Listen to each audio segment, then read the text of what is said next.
ભવની ભીતિ નહીં આવે ત્યાં સુધી મોક્ષની પ્રીતિ નહીં થાય. સર્વ કર્મનો ક્ષય કરીને જે મોક્ષમાં જવાનું છે એ મોક્ષનો તમને પ્રેમ ઊભો કરવો છે, પણ મોક્ષના પ્રેમની પહેલી કન્ડિશન સંસાર પ્રત્યેના નફરત. સાચું બોલો, પેલા ભવ ભીતિ આવે કે પેલા મોક્ષ પ્રીતિ આવે? કોઈ દેરાસર કરો છો ને, નવું દેરાસર, તો પેલા ખનન આવે કે પેલા શિલાન્યાસ આવે? ખનન કર્યા વગર કોઈ શિલાન્યાસ થઈ શકે ખરો? માટી ખોદવી પડે, પથ્થર કાઢવા પડે, ખાડો થાય, એને ખનન કહેવાય. ખાત મુહૂર્ત, અને ખાત મુહૂર્ત થયા પછી અંદરમાં શું મૂકીએ છે? શિલા. હું કોઈ એમ કે નહીં મારે ખાત મુહૂર્ત નહીં, મને સીધું શિલાન્યાસ કરાવો, પણ ક્યાં મૂકે? માથા પર મૂકે તારા?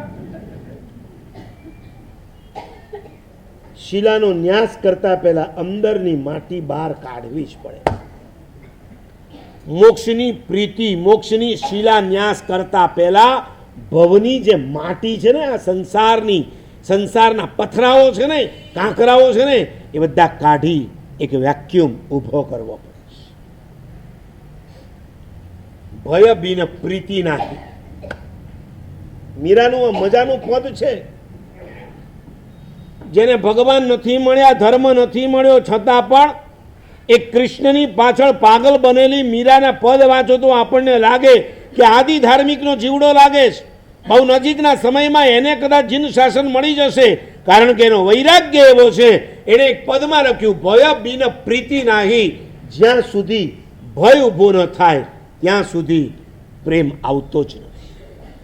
પ્રેમને લાવવાની કન્ડિશન છે ભાઈ. છોકરો માના ખોળામાં આમ દોડતો ક્યારે પહોંચે ખબર છે? ક્યારે? હા, ચાલીની અંદર ઊભો અને અચાનક સામેથી બાવો આવતો દેખાય. જેવો બાવો લાલ લાલ કપડા વાળો, લાંબી લાંબી દાઢી વાળો, એટલે ડરી જાય, અને ડરીને સીધો ક્યાં દોડશે? મા પાસે, અને માને બાજી પડશે. બાજવું એ પ્રેમ છે, પણ આ પ્રેમ ઉત્પન્ન કરતા પહેલા એના હૈયામાં શું ઊભો થયો છે? ભગવાન પાસે જાઓ છો એ પ્રેમ છે, પણ પ્રેમ ઉત્પન્ન કરતા પહેલા જે ઘરમાં, જે ઓફિસમાં, જે બંગલામાં તમે રહ્યો છો એના પ્રત્યે તમારા હૈયામાં શું જોઈએ છે? આ તો એક નવી ગાડી લાવે છે ને, તો એના ઓપનિંગ હોય. ઓપનિંગ નવી ગાડી, મહિન્દ્રા કંપની, થાર, એના ફોટા વોટ્સએપમાં વાયરલ કરવાના. ઘરે ઘરે આમંત્રણ કાર્ડ આપવા જવાનું, એ પણ એની પાછળ પણ કારણ હોય. વાઈફને લઈને જાય, વાઈફે શું, ભાઈ હોય ને એ કાર્ડ આપે, અને વાઈફ શું કરે? ઓલીની ઘરવાળીની સામે જુએ, કેવી કેવી અંદરથી સળગી ગઈ. કોકને સળગાવવા માટે તમે કાર્ડ આપવા જાઓ? 120ની સ્પીડથી ચાલી શકતી ગાડી હોય ને તો પણ 60થી ચલાવે. કેમ? આમ જાણે સર્કસમાં ચલાવવા નીકળ્યો ને એવી રીતે રોડ પર ચલાવે. આજુબાજુ વાળા જુએ, ખાલી જુએ નહીં, અંદરથી મળે, સળગી જવા.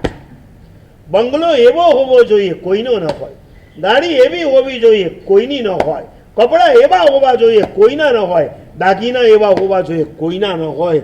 અલ્યા, આ બધું કરવામાં કોક દાડો એવું ન આવે તું કોઈનો નહીં હોય. સમજાણું? કઈ